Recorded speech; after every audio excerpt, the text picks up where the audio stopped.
candidat unique de l'Union fait la nation, Maître Adrien Ngwedi, a ouvert ce samedi le bal des investitures de candidats à l'élection présidentielle de 2011.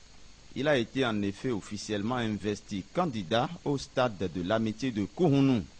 Un stade devenu du coup trop petit pour contenir l'immense foule qui a décidé de vivre en direct la cérémonie officielle d'investiture de Maître Adrien Ngwedi en tant que candidat unique de l'Union fait la nation. Les organisateurs attendaient environ 50 000 personnes. Ils peuvent se frotter les mains car le résultat était même au-dessus des attentes vu la présence massive des militants et sympathisants de l'Union. Personnalités nationales et étrangères, sages, notables, têtes couronnées et rois, jeunes, femmes, vieux, ainsi que des dizaines d'artistes n'ont pas voulu se faire compter l'événement. De plus, tous les leaders des principales composantes de la coalition étaient présents. Nicéphore Eliadi Soglo de la RB, Bruno Amoussou du PSD, Kola Oleidji et Sefoufa Gboun du MADEP, Lazare Serhuito de Force Clé, Séverin Adjovi du RDL Vivotin, Jean-Claude Kodja de l'UNDP, Dansou Dossa du Parti Marche et Paul Nimagnon du NEP Mihalodo. Il faut aussi noter la présence d'une forte délégation de la coalition ABT. Rien n'a été épargné par les organisateurs pour donner un cachet spécial à cette manifestation. Podium géant, sonorisation avec des matériels de grande qualité et un nombre impressionnant d'artistes qui ont rivalisé de talent pour égayer le public. Dans un chaos total. Alors nous redressons l'économie du pays avec une croissance à deux chiffres naturellement. La filière coton, monsieur paysan, c'est un plan. Nous allons doubler sa production nationale.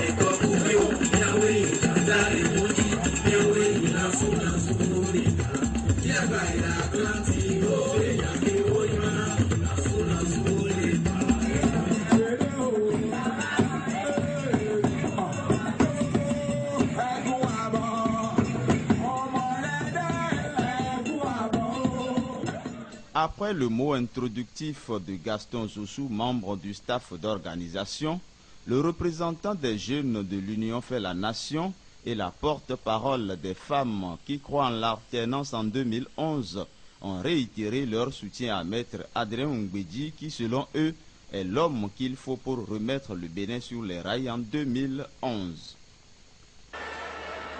Maître Adrien Ngwedi, que dis-je? Monsieur le Président de la République, les jeunes vous accompagnent. Le peuple est avec vous. Dieu vous bénisse. Dieu bénisse le Bénin. À l'image des Amazones qui ont laissé dans l'histoire un nom digne, nous vous soutenons. À l'image des femmes combattantes de ce pays, nous soutenons Maître Adrien Ngwedi. Et nous sommes prêts. Vous pouvez compter sur nous. Une femme, c'est l'union. Du nord au sud, de l'est à l'ouest, c'est l'union de tous les fils de ce pays. Plusieurs autres leaders de l'Union fait la nation se sont successivement adressés à leurs militants et sympathisants pour les rassurer sur la cohésion de l'Union, les raisons du choix du candidat unique Maître Adrien Ngwedi et ses atouts pour amener le groupe à la victoire en 2011. Comme l'a dit mon aîné, le président Bruno Amoussou, je l'ai dit et je l'ai payé cash. Et je suis heureux de l'avoir payé cash.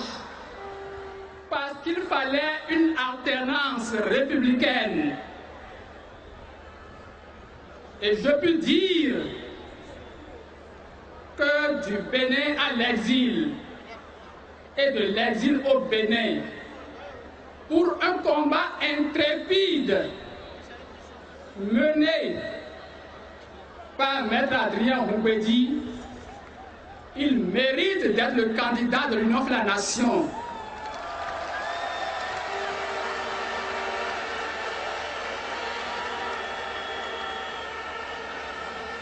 il mérite que le peuple béninois lui fasse confiance.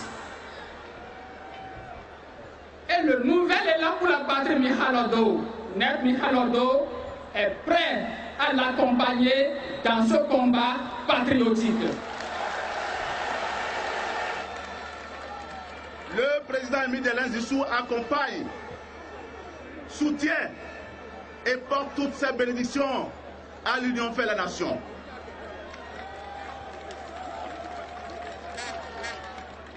Je voudrais souhaiter que cette union se consolide et qu'en 2011, que cette union hisse à la tête de la nation le président Adrien Roungwedi, qui est l'homme de la situation. Si c'est ça vraiment, votez en mars prochain Adrien Roungwedi pour l'Union fait la nation. Je vous remercie. Premier tour, nous le pouvons. Nous le pouvons. C'est juste une question d'organisation. Je vous remercie. En mars 2011,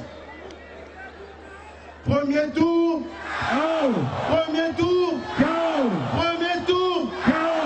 Merci beaucoup. On s'est trompé.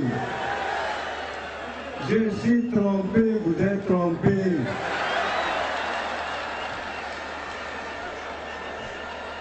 Le seul truc que je vais vous demander, je demande à Adrien Roungwedi aujourd'hui d'animer des courage. Parce que le victoire est déjà là.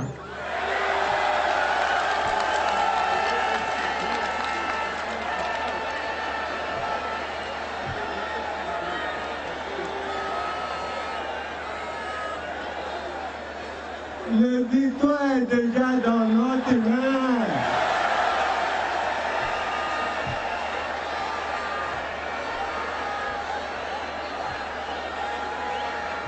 C'est vrai ou pas? C'est vrai ou pas? C'est vrai, c'est vrai, c'est vrai. Pour ouvrir un nouvel horizon à notre pays et rassurer les générations montantes, chacun doit accepter de fondre son effort personnel, dans l'action commune et n'en attendre que la satisfaction morale, mais combien sublime d'avoir été là et d'avoir contribué au bien. Excellences, mesdames et messieurs, chers amis, voilà ce à quoi je vais humblement vous exhorter. Nous avons choisi Adrien Roungwedi. Avec Maître Adrien Roungwedi, le Bénin changera vraiment.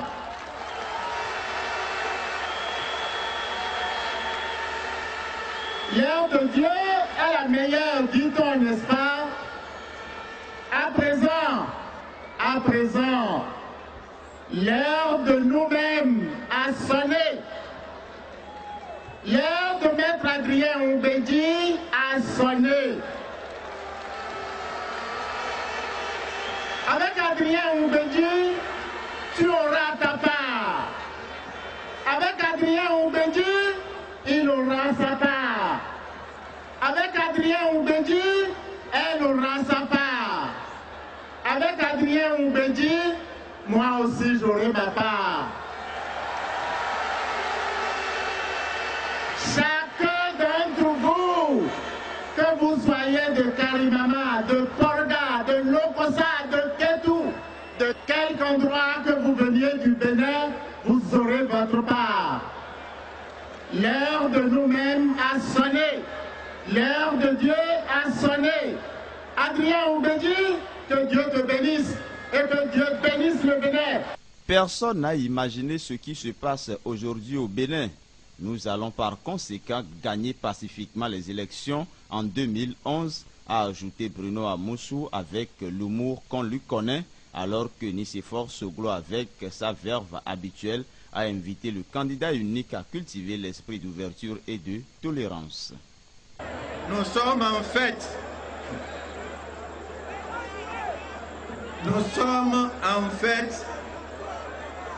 Parce que la jeunesse béninoise est en fait, personne ne pouvait imaginer que nous puissions organiser une manifestation aussi gigantesque. Personne ne pouvait imaginer que la jeunesse béninoise pouvait encore s'enthousiasmer. Personne ne pouvait imaginer en 1990 que nous pouvions organiser une conférence nationale pacifique et changer de régime pacifiquement. Personne ne pouvait penser que nous pouvions imaginer quelque chose qui s'appelle la Sénat et qui dans d'autres pays aujourd'hui s'appelle la CENI ou la CEI pour organiser les élections. Personne ne pouvait imaginer que des partis politiques qui se sont combattus pendant des années vont se retrouver pour former l'Union fait la nation.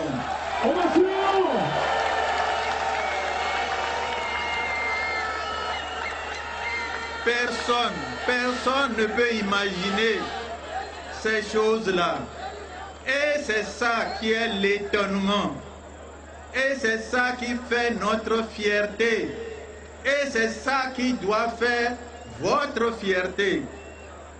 Personne ne peut imaginer que bientôt, nous allons aller aux élections pacifiquement et que nous allons gagner pacifiquement les élections. Et pourtant, c'est ce qui va se passer. Ce que personne n'a jamais imaginé, ce sont ces choses qui se passent dans notre pays. Yélian, nous Maliens, et ouais, nous jouons automéfie. Nous Maliens, et ouais, nous jouons automéfie. Et Canada dans un. Et nous nous dit pédé. Yélian.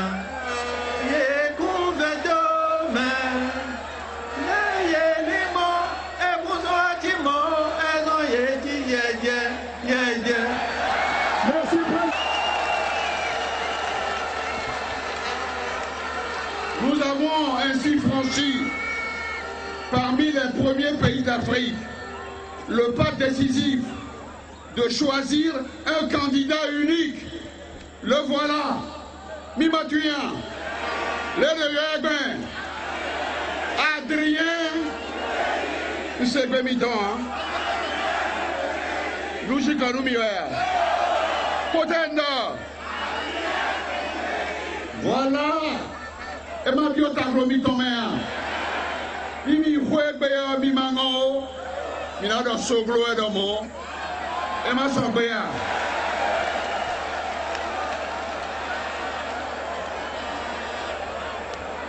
Vous allez mesurer le caractère novateur de cette avancée. Et je demande donc à la jeune génération de la méditer profondément, de s'approprier cette démarche, de l'enrichir et de trouver ainsi des fondements solides à leur espoir, car c'est la voie de l'avenir. Troisièmement, enfin, à l'occasion de cette cérémonie d'investiture, je voudrais enfin, cher Adrien Oumbeji, te formuler très sincèrement, en ce moment où nous vivons déjà l'ambiance des fêtes de fin d'année, mes meilleurs vœux pour la nouvelle année 2011. Bonne année, Mébi. Bonne année. Mitounoué Jawea. Mimatouan. Maouna he Dokouanoumi.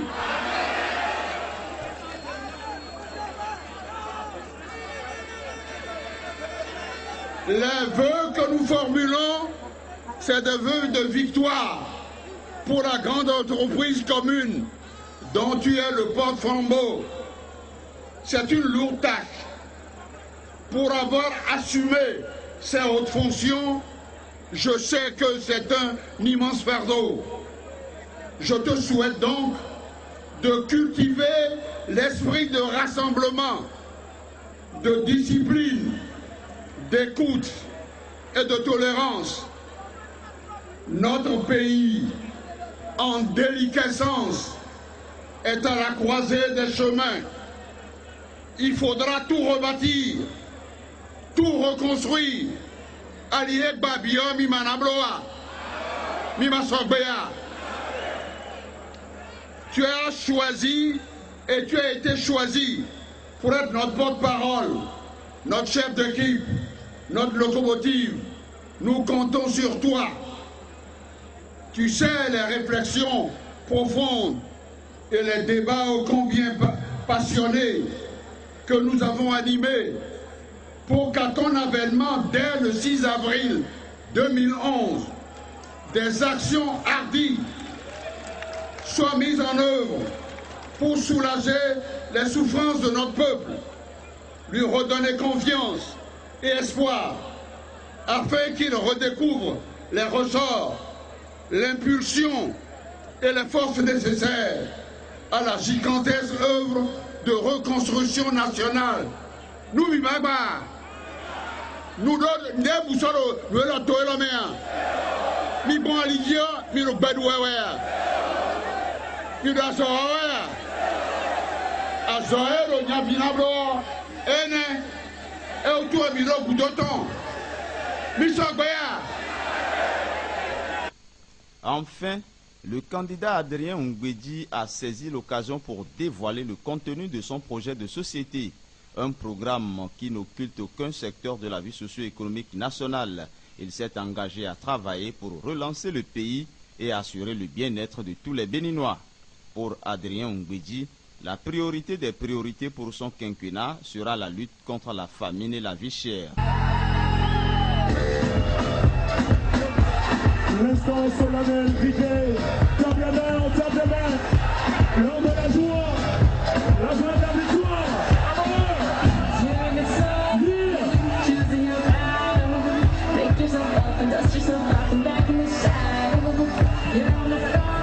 Thank you, Vivier, thank you, merci.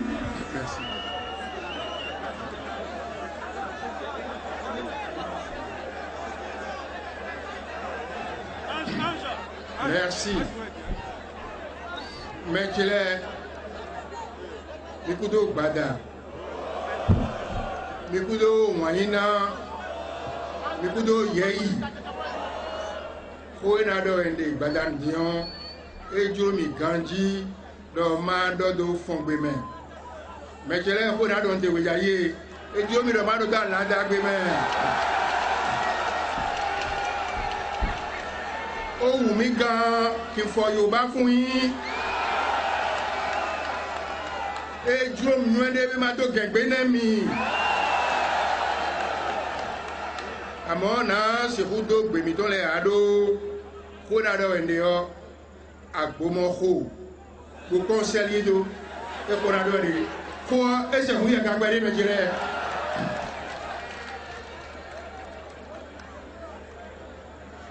Monsieur le Président Nicéphore Dieudonné Soglo, président d'honneur de l'UN, et Madame la Présidente Rosine Vieira Soglo, car ils sont inséparables.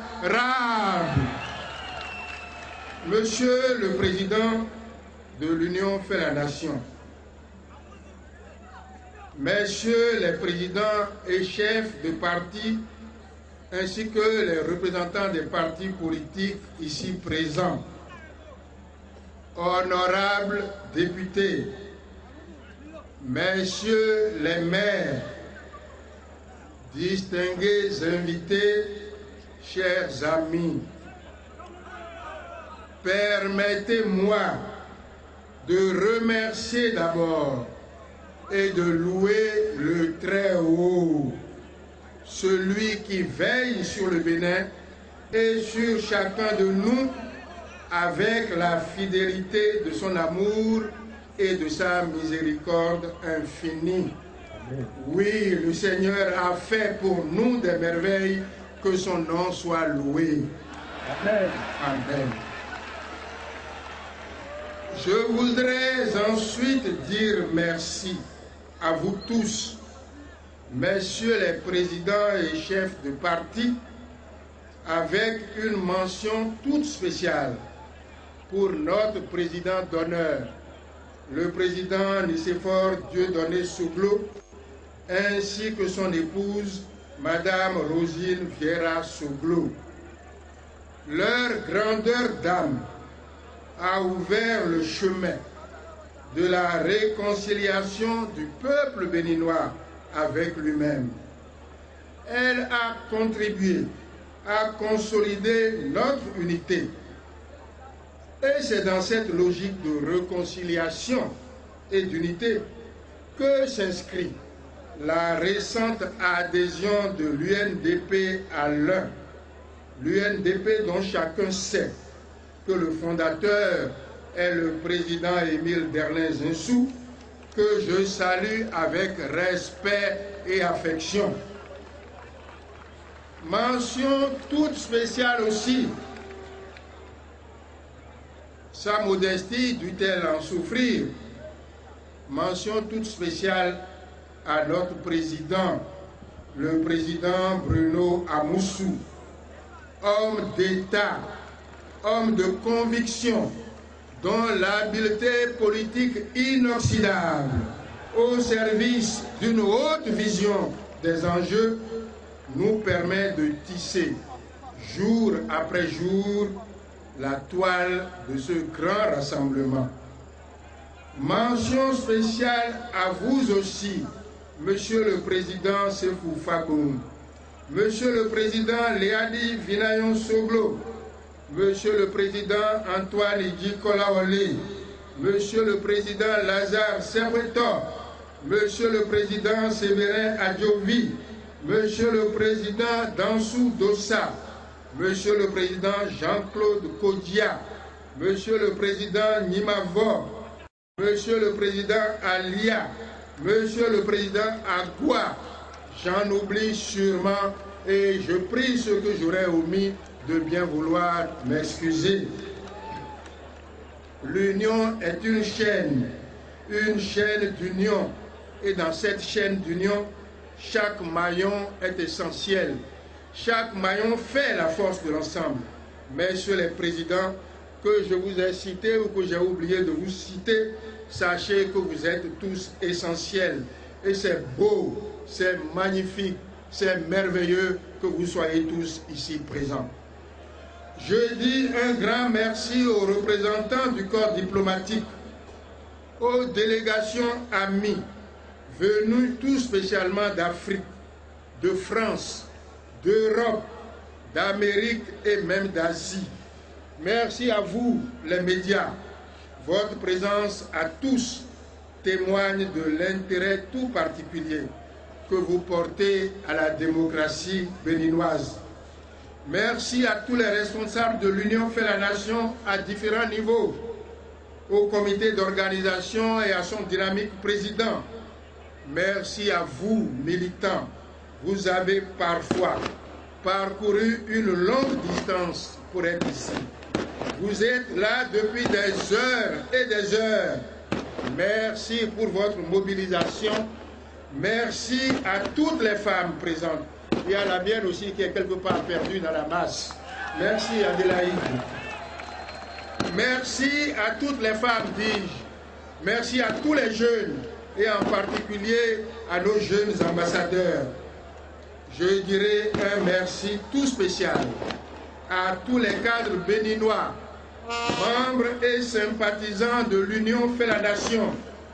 C'est dans la discrétion, mais avec beaucoup de détermination, que, aux fonctionnaires et aux cadres de tous les secteurs, vous avez organisé et débattu, épluché les dossiers dans des réunions, dans des colloques thématiques, dans des séminaires, à Cotonou et hors de Cotonou, au Bénin et hors du Bénin. Et vous avez élaboré ce qui est aujourd'hui notre projet de société et notre programme. Vous avez pris des risques pour le faire. Et comment parler de ces risques sans évoquer la disparition de notre camarade de lutte, Urbain Danyfort, disparu au combat. Je dis disparu car nous n'avons pas renoncé à le retrouver et à le retrouver vivant. Libérez! Libérez! Libérez! Libérez! Libérez! Merci. Merci. Avant d'être mon discours d'investiture, ce discours est le vôtre. Ces choix stratégiques sont vos choix stratégiques. Merci encore une fois, nous sommes fiers de vous. Chers amis, ce discours aurait pu être un chapelet de critiques. Les sujets abondent et sont majeurs. La violation répétée des valeurs républicaines, la violation répétée de notre Constitution et l'instrumentalisation des institutions. Les décisions prises à l'emporte-pièce par démagogie, sans réflexion approfondie, qui ont déstructuré les finances et désorganisé notre économie. Les scandales qui, s'ils ne sont pas l'apanage de ce seul régime, n'en sont pas moins révoltants parce que sans égal, par leur fréquence et par leur impact négatif sur l'équilibre social et économique de notre pays. Le scandale le plus scandaleux, le plus affligeant, le plus déshonorant est le scandale ICC qui frappe le peuple béninois en plein cœur. Nous continuerons à le dénoncer. Nous continuerons à demander que justice soit faite. Nous continuerons à demander la condamnation des coupables et de leurs complices. Nous continuerons à demander le remboursement intégral des populations spoliées. Non, mes chers amis, ce discours ne sera pas un chapelet de critiques. Il sera un regard porté sur l'avenir du Bénin, le regard de l'UN. Il donnera la direction de l'UN et il annoncera quelques mesures. Mon ambition, mes chers amis, à 68 ans révolus, mon ambition est celle de tout père de famille, remettre de l'ordre dans les affaires, ensuite passer la main, remettre le pays sur les rails et passer le relais aux plus jeunes. Et je sais que d'ici à 2016, les jeunes auront appris, ils auront acquis plus d'expérience. Bref, ils connaîtront la maison. Je suis fier de notre jeunesse. J'ai confiance en elle. Elle est douée. Elle apprend vite. Elle sera prête au jour du rendez-vous. Merci vous les jeunes.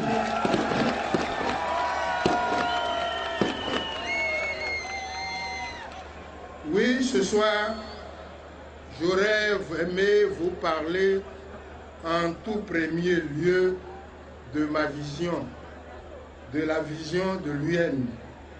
J'aurais aimé vous parler en tout premier lieu du Bénin tel que nous le voyons, tel que l'UN le voit, tel que nous allons le façonner pendant les 5 ans qui viennent, pendant les 10 ans qui viennent, pendant les 15 ans qui viennent, pendant les 20 ans qui viennent, pendant les 30 ans qui viennent, car l'UN est faite pour durer. Mais il y a plus urgent aujourd'hui.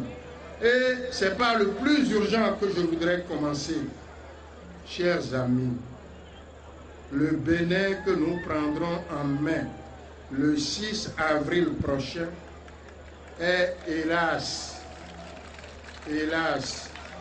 un Bénin menacé par la famine et la vie chère. C'est à cela que faisait allusion tout à l'heure le président Nicéphore Dieudonné Souglo quand il m'a dit « Oui, tu porteras le fardeau, il sera lourd, mais nous serons avec toi. » Famine et vie chère, pour des raisons simples à comprendre. Les inondations qui nous ont frappés, qui ont décimé nos cultures. Ces inondations ont aussi frappé les pays qui nous approvisionnent habituellement. Elles ont frappé tous les pays d'Afrique de l'Ouest, tous les pays asiatiques producteurs de céréales et l'Europe de l'Est. Et comme les périodes d'inondation sont toujours suivies par des périodes de sécheresse, ces pays qui nous approvisionnent vont garder pour leur population leur récolte. Les pays du Sahel vont devoir reconstituer leur stock stratégique.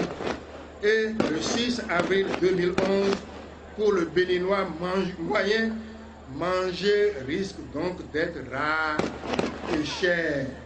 Je dirais même plus rare et plus cher, car il est déjà cher pour manger. Alors, chers amis, il nous faut anticiper. Les Béninois doivent pouvoir se nourrir et manger à leur faim. Le 6 avril 2011, ce sera notre priorité, la priorité des priorités. J'inviterai donc à une mobilisation générale contre la vie chère et mon gouvernement, soutenu par l'Union fait la nation et ses alliés, prendra les mesures adéquates. À cet effet, avec le concours des organisations professionnelles, syndicales et des travailleurs, nous allons organiser l'approvisionnement des villes et des campagnes en denrées de première nécessité. Durant cette période de soudure, les maraîchers et les producteurs de contre-saison recevront un soutien accru de l'État pour amener sur le marché les vivres dont nous avons besoin. Ces mesures ne sont pas exhaustives, mais nous ferons tout, je dis bien tout, pour éviter à notre pays le drame de la famine qui pointe à l'horizon. Et comme nous sommes encore à 3 mois du 6 avril, je voudrais exhorter ceux qui nous gouvernent encore pour 3 mois. Je voudrais les exhorter à ne pas attendre le 6 avril. Ils doivent commencer à prendre les mesures que nous venons de citer, car en avril, ce sera peut-être un peu tard. Ces actions, marquées du sceau de l'urgence, préfigurent déjà ce que sera notre politique agricole. Elle tient en peu de mots: produire davantage pour notre sécurité alimentaire d'abord. Pour cela, nous allons moderniser l'agriculture familiale par une vraie mécanisation. Une mécanisation planifiée, organisée et surtout pensée par les utilisateurs eux-mêmes. Mon administration n'achètera pas de tracteur. Elle aidera chaque producteur à acheter son tracteur. Chaque groupement de paysans à acheter son tracteur et les équipements dont il a besoin pour mieux produire compte tenu de la nature de son sol.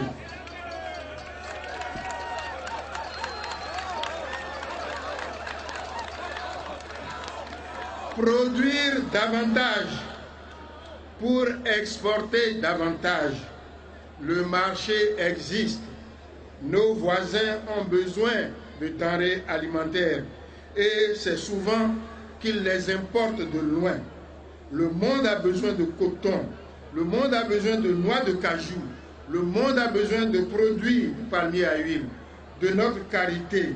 Mieux, je prendrai donc des mesures qui encouragent ceux qui transforment nos produits, ceux qui se battent pour marquer notre présence sur le marché international. À l'appui de leurs efforts, ils bénéficieront des concours d'une véritable banque agricole et d'un système d'assurance contre les calamités naturelles et les autres risques. Une loi d'orientation consacrera le consensus national en matière de développement agricole. Fruit d'un long débat que j'organiserai dans tout le pays, ce texte évitera les improvisations et situera chaque acteur sur son rôle. Avec cette visibilité, à long terme, les investisseurs pourront créer des emplois dans l'agriculture en y organisant de véritables unités agro-industrielles. Pour me résumer, je dirais que nous voulons une agriculture moderne, axée sur la nécessité de nourrir les Béninois, mais aussi axée sur la nécessité de nourrir les populations de la sous-région. Une agriculture qui nous permette de soutenir notre ambition d'exporter, mais aussi de transformer notre coton, notre ananas, nos acajou, nos produits de palmeraie. Voilà, chers amis, ce que nous allons faire. Mais en vous parlant de notre politique agricole, je vous parle déjà de ma vision, de notre vision. Le Bénin dont nous hériterons le 6 avril 2011, grâce au gouvernement du changement, a perdu tous ses repères. Notre pays est à genoux. Ses filles et ses fils sont divisés plus que jamais. Ses filles et ses fils sont plus pauvres que jamais. Ses filles et ses fils sont dans le désespoir et sa jeunesse voit son horizon bouché.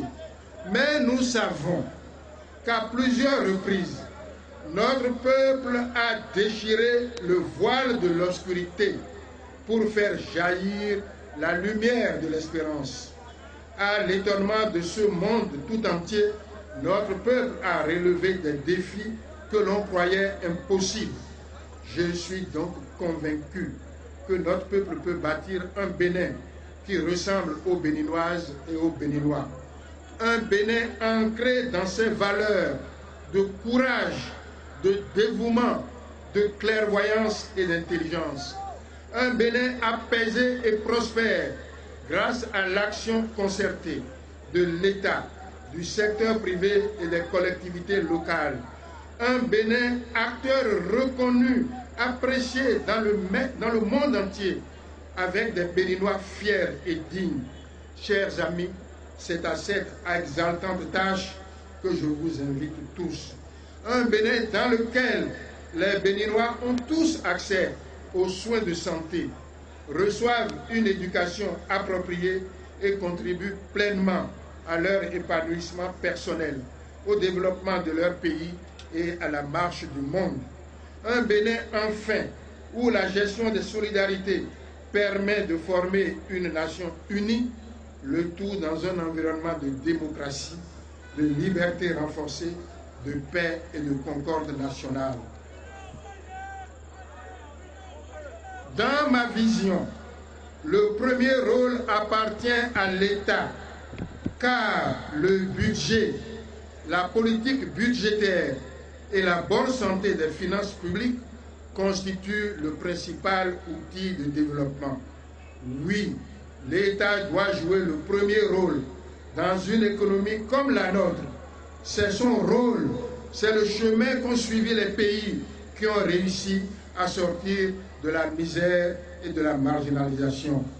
Leurs équipes dirigeantes ont compris que si le secteur privé est indispensable pour créer les richesses, ces actions doivent toujours être orientées et encadrées par l'État. C'est lui, l'État, que nous avons chargé de définir et de garantir nos intérêts communs. Il est le plus grand employeur de notre pays. Il est le plus gros client des entreprises. S'il ne paye pas ses dettes, tout le monde étouffe et certaines unités vont disparaître. Je veux par conséquent restaurer la crédibilité de l'État par une saine gestion des finances publiques. Je veux bannir les ordres de paiement qui contournent les procédures normales. Je veux limiter les marchés de gré à gré au profit des copains et des coquins. Je veux supprimer, ou en tout cas limiter, les exonérations qui sont source de corruption. À force d'annoncer sur chaque chantier des milliards de dépenses, le régime du changement a vidé les caisses de 16 milliards francs à répartir entre elles en tenant compte de leurs spécificités économiques, démographiques et administratives. Quant aux villes PGU de deuxième génération et assimilées, elles recevront une dotation complémentaire de 7 milliards à répartir entre elles. C'est donc 100 milliards de francs CFA que nous allons transférer au profit de nos communes. Quant au marché d'Antopa, je voudrais dire tout de suite qu'il sera entièrement remis à la compétence de la mairie de Cotonou, conformément aux textes en vigueur. Les ressources humaines nécessaires à l'encadrement de ces subventions seront mises à disposition soit par détachement d'agents permanents de l'État, soit par recrutement. Mais à partir de 2012, un texte de loi fixera le pourcentage des recettes du budget général qui sera chaque année mis à la disposition des communes avec une forte prédilection pour les projets d'intercommunalité. Mes chers amis, j'ai dit tout à l'heure qu'il faut assainir les finances publiques, assainir le climat des affaires. J'ai dit qu'il faut redonner du souffle au secteur privé en payant la dette intérieure. Et j'ai dit qu'il faut donner à nos communes les moyens d'agir. En faisant cela, je suis persuadé, nous sommes persuadés à l'UN que nous aurons créé les conditions d'un nouveau dynamisme économique. Et ce dynamisme économique nous permettra de lancer une politique de grands travaux.